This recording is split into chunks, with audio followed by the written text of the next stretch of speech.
یا رسول اللہ پہنچ گئے ہیں روزے دے دوالے نے غلاماں دیاں ٹولیاں، او ویکھو ایک پیا سندا کروڑاں دیاں بولیاں، وہاں یہی نعرہ اچھا لگتا ہے، لب واہ ہے آنکھیں بند ہیں پھیلی ہے جھولیاں، کتنی مزے کی بھیک تیرے پاک در کی ہے، اور قربان جاؤں اپنے امام پر، اس قلم پہ باری جس سے وہ لکھا کرتے تھے، کہنے لگے کعبے کا نام تک نہ لیا طیبہ ہی کہا، پوچھا جو تھا کسی نے کہ عظیمت کدھر کی ہے، ان کے طفیل حج بھی خدا نے کرا دیے، ورنہ اصل مراد حاضری تو اس پاک در کی ہے۔ تو حضرت فاروق اعظم رضی اللہ تعالیٰ انہوں نے نا ان دو لوگوں کو بلایا اور بلا کر کے فرمانے لگے کہاں کے رہنے والے ہو، کہاں سے آئے ہو؟ انہوں نے کہا جی ہم طائف کے رہنے والے ہیں۔ فرمایا تمہیں پتہ نہیں یہ نبی پاک کا روزہ ہے، حضور کی مسجد ہے، یہاں آواز اونچی نہیں کرتے، تمہیں خبر نہیں؟ اور پھر حضرت عمر فرمانے لگے اگر تم مدینے کے رہنے والے ہوتے تو میں تمہیں کوڑے مارتا، میں تمہیں سزا دیتا، تمہیں پتہ نہیں کہ کس طرح کا مزاج اور ماحول ہونا چاہیے۔ تو حضرت فاروق اعظم رضی اللہ تعالیٰ عنہ کی جو خدمات ہیں، آپ تو بازاروں میں جب جاتے تھے نا تو فرماتے تھے ہمارے بازار میں صرف وہ بندہ آ کے کام کرے جو دین کا علم جانتا ہے، جسے تجارت کے اصول پتہ ہیں وہ آئے، دوسرے کو بیٹھنے نہیں دیتے تھے، اپنے مزاج کے لحاظ سے، اپنی طبیعت کے لحاظ سے مخلوق کے لیے دلوں میں نرمی رکھتے، مزاج میں نرمی۔ ایک بات آپ نے کئی دفعہ سنی ہوگی، میرا بڑا دل کرتا ہے پھر سے اس کو دہراؤں، میں نے اسے سینکڑوں بار پڑھا ہے، جب طبیعت پوری بے چین ہوتی ہے اور اپنی ذمہ داریوں کا احساس کرنے کو دل کرتا ہے نا تو پھر خیال آتا ہے کہ ہم بھی پڑھے ذرا ان چیزوں کو، بار بار پڑھتا ہوں تاکہ احساس ذمہ داری پیدا ہو۔ آپ کے غلام اسلم فرماتے ہیں رات کو میں اور جناب عمر نکلے تھے تو ایک مکان میں ہم نے دیکھا کہ ایک عورت نے نا اس کے بچے بار بار شور کر رہے ہیں اور وہ کچھ پکا رہی ہے، آواز آ رہی ہے، تو حضرت عمر نے دروازے پہ دستک دی، کون ہے دروازے پہ؟ کہا میں ایک غلام ہوں۔ حضرت عمر کہتے ہیں غلام ہوں، بہن کیا مسئلہ ہے، بچے کیوں رو رہے ہیں؟ تو بی بی کہنے لگی تمہیں کیوں بتاؤں، جاؤ نا اپنا کام کرو۔ حضرت عمر نے اصرار کیا تو تلخ لہجے میں، جس سے غصہ نہیں کر جاتے حکمران، councillor, chairman, M P M N ناراض نہیں ہو جاتے، اس تلخ لہجے میں بی بی کہنے لگی دعا کرو اللہ میرے اور عمر کے درمیان قیامت میں فیصلہ کرے۔ کیسا حکمران ہے کہ اس کی حکومت میں میرے بچے بھوکے سوتے ہیں، یہ میں نے پانی میں روڑے ڈال کے چڑھائے ہیں، لیکن یہ پیٹ کی بھوک یہ بڑی ڈاڈھی ہوتی ہے، یہ نیند بھی نہیں آنے دیتی، خیال تھا رو دو کے سو جائیں گے پر سو بھی نہیں رہے۔ حضرت فاروق اعظم دوڑے گئے، گھر سے سامان، اناج، غلہ کندھے پہ رکھا، خادم کہتے ہیں میں نے کہا کہ مجھے دے دیں، فرمانے لگے چل تو وعدہ کرنا قیامت میں بھی میرے بوجھ اٹھائے گا۔ کہ حضور نہیں، وہ تو میرے بس کی بات نہیں۔ فرمایا پھر مجھے کرنے دے۔ دوڑے آئے، اس خاتون کے دروازے پر لا کے وہ چیزیں رکھی، کہا بہن اگر تو پردہ کر لے تو یہ غلام نہ آج کھانا پکا دے تیرے بچوں۔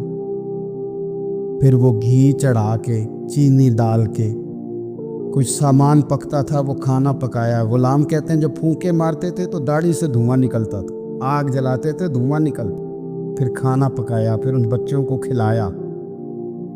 پھر حضرت عمر فاروق رضی اللہ تعالیٰ عنہ تھوڑے پیچھے بیٹھ گئے تو بچوں کے ساتھ اس طرح کی باتیں کرنے لگے کہ وہ ہنس پڑے۔ جناب اسلم کہتے بچے اس بیوہ کے ہنستے تھے، بچے ہنستے تھے اور عمر روتے تھے۔ جب وہ ہنستے تھے تو فاروق روتے تھے، پھر وہ بچے آہستہ آہستہ لیٹنے لگے، اور جب وہ سونے کی طرف بڑھنے لگے تو حضرت عمر کہنے لگے بہن میں جاؤں؟ کہنے لگی رب تیرا بھلا کرے، میرا کلیجہ پھٹ جاتا اگر میرے بچوں کو آج شام بھی روٹی نہ ملتی۔ تو سیدنا فاروق اعظم رضی اللہ تعالیٰ عنہ کہنے لگے پھر تو میرے لیے دعا کرے گی؟ کہنے لگی میں دعا کرتی ہوں، اللہ عمر کی جگہ تیرے جیسا کو نیک آدمی بٹھا دے تو حضرت عمر کہنے لگے ایک چھوٹی سی گزارش بھی مان لو گی؟ کا کیا؟ فرمانے لگے کوئی یہ میری خدمت اگر پسند آئی ہے تو عمر کو معاف نہیں کر دیتی؟ غلطی ہو گئی، اسے پتہ نہیں تھا۔ اپنے منہ سے کہنے لگے سیانا بھی نہیں، باشعور بھی نہیں، اسے چاہیے تھا خلافت کی ذمہ داریاں نہ لیتا۔ لیکن حضرت صدیق نے کہا تو وہ مان گیا، لیکن بہن میں اسے جانتا ہوں، بزدل بڑا ہے، کمزور بڑا ہے، ضعیف بڑا ہے، اگر تو قیامت میں اس کی شکایت لگائے گی تو بڑا کمزور پڑ جائے گا، اس کے لیے مشکل ہو جائے گا۔ تو کہنے لگی اچھا اگر تو اتنی سفارش کرتا ہے تو جا، میں نے عمر کو معاف کیا۔ حضرت فاروق اعظم نے چہرے سے کپڑا ہٹایا تو بی بی کہنے لگی اوہو آپ عمر ہیں؟ آپ فرمانے لگے میں جو بھی ہوں تو وعدہ کر چکی ہے کہ تو نے عمر کو معاف کیا۔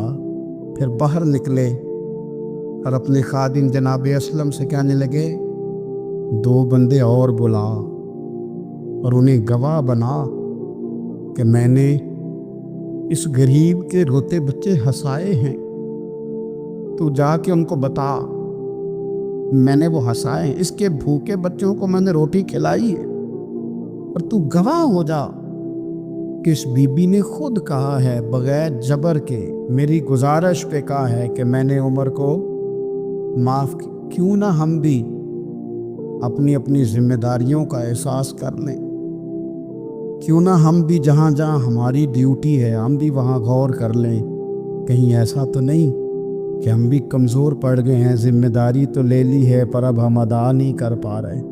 ایک صحابی تھے حضرت جناب سیدنا خفاف بن ایما غفاری رضی اللہ تعالی، انہوں نے بڑا کردار ادا کیا تھا میدان احد میں، انہوں نے اور ان کے صاحبزادے نے۔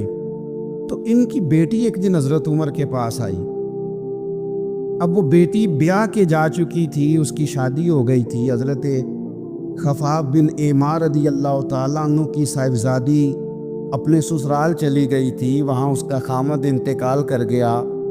وہ خاتون واپس آ گئی، وہ حضرت عمر سے ملی، بیوہ عورت۔